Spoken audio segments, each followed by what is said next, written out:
সঁচাই তই বহুত ডাঙৰ হৈ গ'লি কুহি। তোক যে মই সেই সৰুতে দেখিছিলোঁ। তই যে প্ৰতিটো কথাতেই খং আৰু অভিমান কৰিছিলি। তোৰ সেইবোৰ দিন মনত আছেনে নাই মই নাজানো, কিন্তু মোৰ যে সদায় মনত থাকিব। মোৰো মনত আছে অ', তই যে মোক খঙত মাত দিয়া নাছিলি।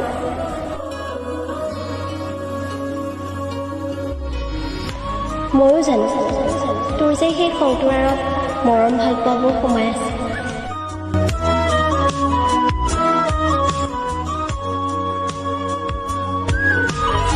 ময়ো ভবা নাছিলোঁ তই যে মোক আগৰ দৰে ইমান ভাল পাই থাকিবি বুলি।